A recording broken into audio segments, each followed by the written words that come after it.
All right, so they've guaranteed that their friend can't actually shave their beard because then the company would just, I don't know, it would have to collapse. The company is called Two Guys with Beards. They've been friends for quite some time and decided to launch this company to help kind of singles meet their matches. And joining us on the couch, Yves Neron, great to have you here, as well as Alex Legendre.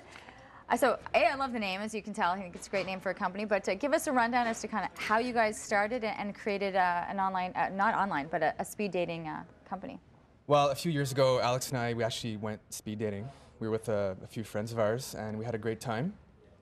And this year, we wanted to try it again. But when we looked into it, we didn't really find an event that we liked. So we thought, why not host our own event? And then we booked a place, booked a venue and a date, and we went from there. Made a name, created a company, and this seems pretty cool. What was the initial thought like then, the first time you guys went to a speed dating event? Well, we really thought it was a lot of fun, actually, a great way to meet new people in sort of a condensed period of time. We were just dragged in by some friends. We didn't really know what to expect, but when we got there, we realized it was actually a lot of fun, a great way to meet people, a great alternative to the online dating scene and also the bar scene. If you know, it might take you months to actually click with somebody, and in one evening in speed dating, you can meet 20 people and maybe make a few clicks, maybe a few matches. Well, which is fun to see. Now, you guys have picked an interesting demographic because you guys are young, and you thought this is something that more and more young people are doing. So what are you looking for, the type of people that you see coming out for this event? Because the one you have coming up, about 25 to 35 is the demographic you're looking at. Yeah. Well, for now, we're sticking to that age group because we think it's, you know, they go out a lot and they're pretty active socially. But we're looking to expand to other age ranges, like 35, 45, 45, 50, because we've received some positive response from people in that age group. They'd like to see it for themselves, too. They want to see too. it happen, yeah. Okay, how does it work? So you guys have actually been on the other side of it and gone and experienced this. What happened? Like, how long are you sitting there for a person to try to get as much information out of them as possible? Each event, I mean, does it differently. We tend to give everyone 2.5 minutes to 3 minutes of dating time.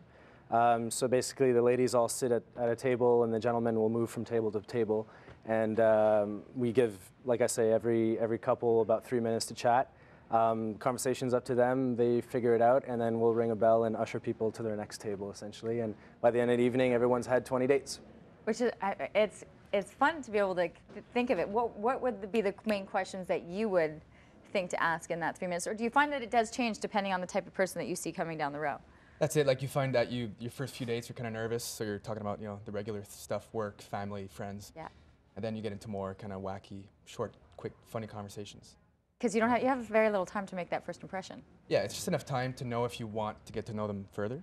Now, can you tell when you see someone that you can see, oh, there's a little spark there, or you can see two people have been waiting to finally kind of get to that point? Yeah, you see body chemistry, body language, and people smiling, kind of. Yeah. You can pick it out. Yeah. Oh yeah, you see that spark in people's eyes when there's a match, and we're not surprised at the end of the evening when we see the reciprocal yeses. Okay, so people will go through the whole process. The women stay seated, which is great, because they're probably wearing fancy shoes and they don't want to really have to do too much walking. Exactly. And then, so it'll be the men that rotate through, and then what happens then at the end of the evening?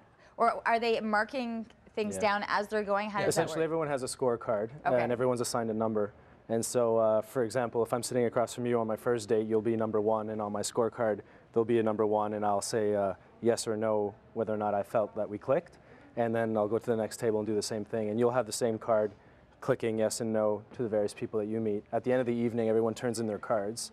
And if there's a reciprocal yes, so if you say yes to me, I said yes to you, then our contact information is sent to us via email. And then the next step's up to us. All right, so then you guys you'll do all of the coding, and then you'll send emails out to both of those recipients to say there was a match, and they take it from there. And good luck. Yeah, exactly. All right, next event is happening. It's tomorrow. Okay, everyone's going, awesome, we have plans for tomorrow night, but that's sold out. That's sold out. Okay, but you're already now working on to another event. Yeah, we have a Valentine's Day event in the works for February, obviously. Okay. So stay tuned. Stay tuned. Stay tuned. They check out the website, they'll find more information? Definitely. Okay, twoguyswithbeards.com, twoguyswithbeards.com. Don't go shaving your beards. You're going to be in trouble. You're not allowed. No. Perfect. And best of luck with this. Thank you. Thanks very much. Have we found love yet? Have we found love yet? We need to know if they're not even participating. No. There you have it. See, I tried, ladies. I did.